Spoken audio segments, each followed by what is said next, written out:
All right, ladies and gentlemen, we are getting close to a test day, so let's review what we've done so far in Module 1.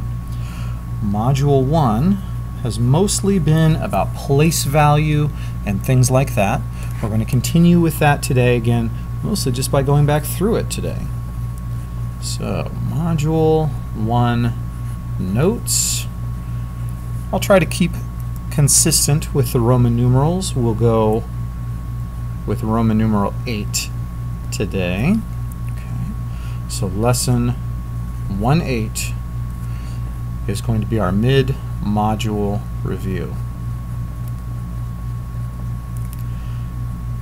You will receive a study guide a little bit later, but for now, let's take a look at this and treat it as our study guide. So we get a little more light on that. There we go. Okay, zooming in a bit so it's more clear. Again, hopefully today nothing you're going to see is new. If you need more details on any of these things, you're going to want to go back to the original note page for it. You may want to rewatch the video that went with it. Check with a friend, check with family, check with me. In Lesson 1, this is how we started the school year. Lesson 1, we talked again about place value and place value charts. Oh, the place value charts. Sure use those a lot. Now I'm going to use my straight edge to try to make this look pretty since you all have to look at it. As I always say, yours does not have to be quite this straight.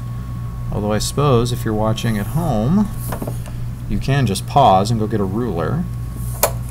Again, though, please don't feel like you need to. I'm just crazy that way. Okay, I always like to start on the far right when I'm making my place value charts, because one thing that I can tell you in 5th grade pretty consistently is that you are only going to be dealing with 1, 2, 3 decimal places. That's it. We put a really skinny one in for the decimal point itself, and then we continue with our whole numbers. Here's ones, tens, hundreds, thousands, 10,000s, 100,000s, and millions, which is good. That's about as high as we'll be getting. If we were to continue, the pattern would also continue ones, tens, hundreds. You have 1 million, 10 million, 100 million, and so on. But again, not really necessary for now. Let's go ahead and put a number in here. Let's fill in some digits. Remember, the digit is just that individual symbol for that individual value. The whole thing together is a number. Sometimes I slip and refer to a digit as a number, but it's not being very specific. Okay, looking at this big number, keeping in mind our place value. Remember, we said we went out to the millions, so this is 7,852,704, and that's our decimal, and 913 thousandths. Okay. If you're asked on the test, what is the value of 2 sevens? Let's make this one a 6. Make that one a 6. We want to make sure that it's easy to say, what is the value of the 6? It's in the hundreds place, so the value is 600. On the other hand, this 7 is in the millions place, so it is 7 million. Okay. As we move to the right, everything is getting 10 times bigger. You are multiplying the value times 10. So if I scoot the 6 over, that 6 is going to be 10 times bigger. It was 600s. Multiply that by 10, you get 6,000. By 10 again, you get 60,000, and so on. Now, on the other hand, if you move to the right, then you are taking the value and you are dividing by 10. You are finding 1/10 of the value. If the 6 were to move this direction, it would be 1/10 what it was. Instead of being 600, it would be 60. Divide by 10 again, you get down to 6. Divide by 10 again, you get down to 0.6, or more accurately, 6/10. Okay, lesson number 2. Lesson number 2. We talked about multiply, or rather we talked about how to multiply and divide by powers of 10. Okay, let's slide this over so that's actually on the screen. Multiply and divide by powers of 10. This is where you would see things like this, 8 and 7/10. I'm going to write it over and over again. If I multiply by 10, that's the most simple power of 10 I can do. If I multiply by 10, I'm going to be moving all of these digits, the 8 and the 7, I'm going to move them to the left. Now again, that's on a place value chart. You're moving to the left on the place value chart. Well, if I move it to the left, I'm moving it the number of spaces equal to the number of zeros. So 1 0 means 1 space. So the 8 becomes 80, 7/10 becomes 7 ones, and there's no zeros. I don't need to put anything after the decimal, although I can if I want. I don't really have to, though. If I multiply instead by 100, then everything moves over 2 spaces. So now we have to pull a 0 out of the decimals and put it here to show there are 0 ones. And again, I'll go ahead and put that there, but I don't really have to. Finally, multiply by 1,000, move it over 3 spaces. So the 8's going to bounce into the tens, into the hundreds, and finally into the thousands place. 800, or rather 8,700. Gonna run out of room. Now, with decimals, same thing. I'm going to put a little squiggly line here. Okay. I will even use the exact same decimal. 8 and 7/10 divided by 10. This time everything's moving the opposite way. The 8 is going to move into the tenths. So it's on that side of the decimal. The 7 gets pushed back. We put a 0 here. Okay. 8 and 7/10 divided by 100. We move over 2 spots. So the 8 goes from here to there to there. 7 gets pushed back. It moves over 2. I can't leave a gap between the decimal and a digit. I have to fill it with a 0, just like I was filling the gap over here between the decimal and the digit with 0. Last one. Divide by 1,000. Count the zeros. 1, 2, 3. Move everything over. 1, 2, 3. So your final answer looks like that. The 8 was here, but it moved over 1, 2, 3 spots. Okay.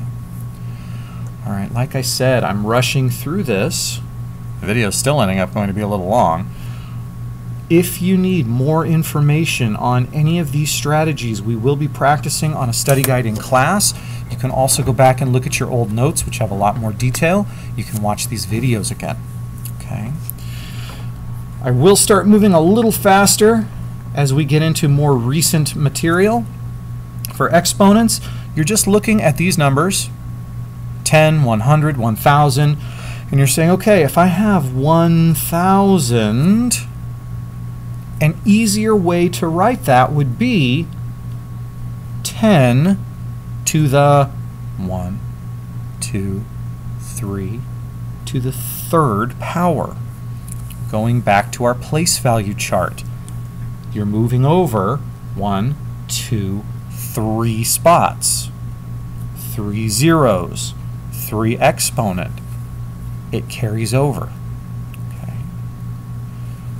Now I've talked before about how 10 to the 3rd power, 1,000. What this means is I'm taking 10 times 10 times 10, 10, 10, 10, I'm multiplying 10 times itself 3 times to get 1,000.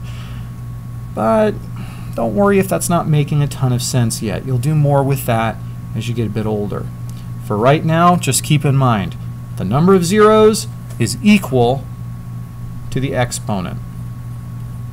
Whatever your number of zeros, 10, 100, 1,000, 1, 2, 3 zeros, that's going to be your exponent, 1, 2, or 3.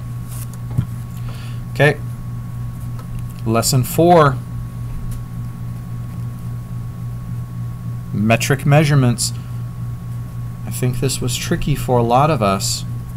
The big thing you need to remember, well, I guess there are a couple big things, but to start, 1 meter is equal to 100 centimeters. Think of it as a package. The meter is one package, and that package is made up of 100 of these, 100 centimeters. That very same package, 1 meter, can also be made of 1,000 millimeters. Look at your meter strip that we made in class. If you have a meter stick at home, look at that. It will be broken into 100 centimeters. It's also broken into 1,000 millimeters. Your notes have a lot of other measurements. I tried to give you as much information in the beginning so you could always look back. But for now, just focus on these. Just focus on these. The other big thing to remember, if you start out with a bigger measurement, if you start out with the whole package, the meter, and it asks you how many millimeters would that be, or how many centimeters would that be, then you are going from big to small, and you are going to multiply. Okay, you're going to multiply. The number you multiply by depends on this. If it's meters to centimeters, multiply by 100. If it's meters to millimeters, multiply by 1,000. If you're starting with the smaller unit, let's say you're starting with centimeters, and the question asks, how many meters would that be? This time you're taking the smaller ones and you're breaking them into packages. You're putting them into equal-sized groups. Centimeters you're going to put into groups of 100, 100, 100, 100. Millimeters you will be putting into groups of 1,000, 1,000, 1,000, 1,000. You are going from small to big. You need to divide. You need to divide. Okay. All right. We're almost there, folks. Letter E. Letter E, we talked about writing and reading numbers. I am not going to make you copy down any more information right here other than the different types of forms, the different names that you might see on the test. Please go back to lesson 5 and check on that. In fact, I realized I got so excited I didn't write lesson 5, did I? Let me fix that. Sorry to slow us down here. Let me fix that so that you know where to go back and check. Your lesson 5 notes will have all the information you need on writing and reading numbers. But I will list out, once again, I will list out the names of the different forms that you need right here. Okay? You need to know what standard form is. That's when you're just writing it as a number. Standard form is when you are just writing it as a number. Expanded form is when you are breaking everything up by value. So the number at the top of the page would be 7 million plus 800,000 plus 50,000 plus 2,000 and so on and so on. You'll also need to know word form. That's just testing, can you read the number? Remember, don't throw any extra ands in there. And then finally, can you write exponential form? The only exponential form you'll need to write is if you have 10, 100, 1,000, you're going to count the zeros and put the little exponent by it. Okay. And finally for us, The last thing that we did before these notes, comparing numbers with place value. Okay. Comparing numbers with place value. Slide that up a little bit. We're almost at the bottom. Again, not going to give you a ton of information. Just remember that less than looks like this. It's like an L. Okay? If you tilt your head, if you turn the paper, it looks like an L. That's less than. Greater than goes the other way. So there's greater than. And equal to, I always say, you've been using equal to for a long time. I think you know what the equal sign looks like. Most of you really enjoyed the whole Pac-Man bit. That's how I remember it. Okay? Find the symbol that has the mouth opening towards the bigger number. Because yes, Pac-Man likes his power pellets. He's going to go towards the bigger number. He's going to go towards the one that's more. All right. Thank you, folks. Please use this to guide you as you're studying. Look over your past notes. Look over the pages that we did in the Eureka Learn book. And be ready for the test coming up this week. I will see you in class.